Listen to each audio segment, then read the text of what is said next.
Welcome to another episode of Untold Legends, where we explore the tales and stories found within the world of video games, movies, comic books, and anything remotely related. Today, we whip our way into the dark universe of Castlevania, a universe where Dracula reigns supreme as King of Evil, Lord of Darkness, Ruler of the Night. And what a horrible night to have a curse indeed, because we'll be getting to know one of his most loyal monsters, the Flea Man.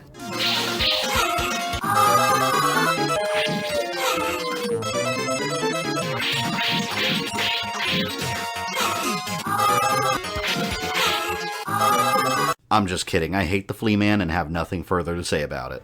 We'll be getting to know Carmilla, in some cases referred to as Camilla, a female vampire that has been present in multiple games in the series and represented in a variety of different ways, from a floating evil mask to a spirit riding a skull to something a little different. Hello, sweetie pie. You'll make a nice little appetizer. Even the vampires are bigger than mine!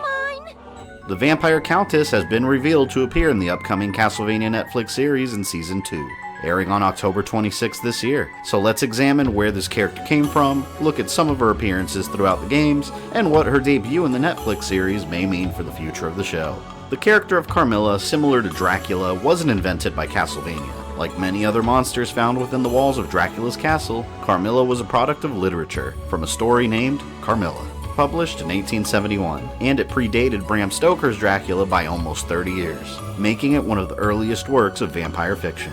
In the original story, a young woman named Laura, who lives in an Austrian castle, witnesses a carriage accident involving another young woman named Carmilla, and soon enough Carmilla finds herself in Laura's household alongside her family, and the two become extremely affectionate with each other. And as the region starts suffering from a mysterious plague, villagers start complaining about ghostly apparitions and throat pain, which eventually ends in their deaths. And it soon becomes clear that something is off with Carmilla. Castlevania only loosely takes elements of the original story, mostly her name and the fact that she's a vampire. Interestingly enough, Laura has appeared alongside Carmilla, posing as an innocent victim in Rondo of Blood's story, and as a common enemy in Portrait of Ruin. In the video games, Carmilla has been portrayed as one of Dracula's most loyal servants, usually having a great admiration towards her master, admiration bordering on obsessive, radical devotion, and she made her first appearance in Castlevania II: Simon's Quest. After defeating Dracula in the first game, Simon is suffering from a curse inflicted on him during the final confrontation. To cure himself of his ailment, the young Belmont has to collect Dracula's remains, resurrect and defeat him before his own minions can bring him back to life. Carmilla appears as one of the bosses Simon has to face along the way, appearing in the form of a spirit possessing a mask, another reference to the novel. In the original story, Carmilla took advantage of some victims while hiding behind a mask in a masquerade ball, and this is Castlevania's way to reference that. Decades after Simon's quest, during the events of Harmony of Dissonance, the grandson of Simon Belmont sets out to stop Dracula from returning after his best friend attempts to revive the Count in order to prove himself. While the character herself doesn't appear in this game, a sculpture can be seen that resembles her mask, which can be found in the Skeleton Cave.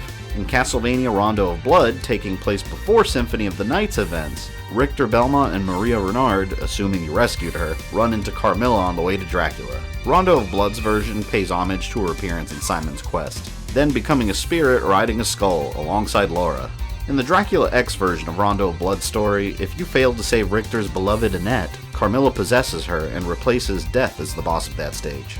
In Circle of the Moon, one of the most underrated Castlevania games, and considered officially by Konami to be in an alternate continuity from the classic timeline, Carmilla, known as Camilla here, has a much more important role than ever before. Similar to the novel, she has her own castle in Austria, where she plots to revive Dracula after he was sealed away by vampire hunter Morris Baldwin. This time around, she faces off against Nathan Graves, appearing in a demonic form riding a skull.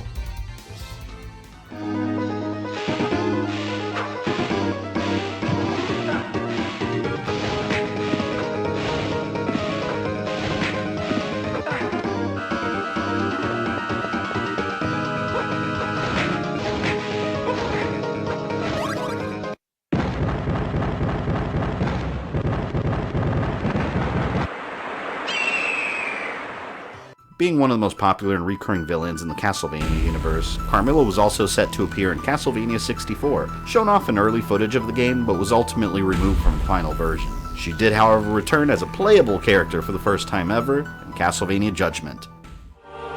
Even the vampires are bigger than mine! A 3D arena fighter exclusive to the Wii. that involves several characters being pulled from their times. In Judgment, Dracula's rival Galamoth enacts a plan to wipe Dracula from history, and Carmilla fights to protect her master. And that's the last time she appeared in classic Castlevania, but she did play an important role in the Lords of Shadow rebooted universe, where she was essentially Queen of the Vampires until she was slayed by Gabriel Belmont, and then appeared in the sequel being completely obsessed with him. Now I am inside of you, and your weakness will be my strength. Bitch! You'll never leave here, my prince.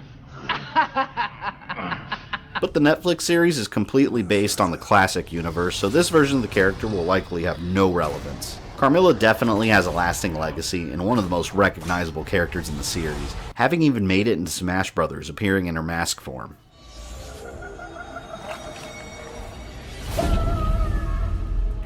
And although the Netflix series is based on Castlevania 3 Dracula's Curse, in which Carmilla never actually appeared, the creators have clearly made sure to plant the seeds for a detailed Castlevania storyline that pulls monsters from future installments into the series, in the hopes that they can use them again in later seasons. So far in trailer footage, it seems that Carmilla is going to be one of Dracula's several vampire generals, possibly one of the more sadistic and cruel ones from the looks of it. And we know by now that Hector will be in the series, and if you know your Castlevania, you know that he eventually betrays Dracula and leaves his days as a devil forge master behind. Here we have a shot of Carmilla slapping him as he's being restrained, so she'll likely play a very important role in this season, possibly even discovering his betrayal. And as far as her appearance, she's depicted like we've never seen her before. Tall, pale, and thin, with long white hair, and one interesting aspect to note. Look at her face, almost narrowing down near the bottom, resulting in a very pointy chin, almost certainly referencing the iconic mask seen in Simon's Quest. But how is the series going to introduce the whole spirit in a mask or skull concept that most of the games adopted?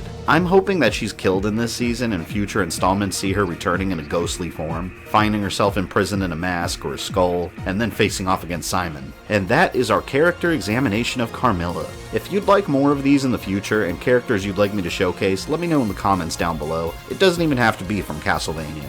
But I hope you all enjoyed this character retrospective and are ready to watch Season 2 on October 26th.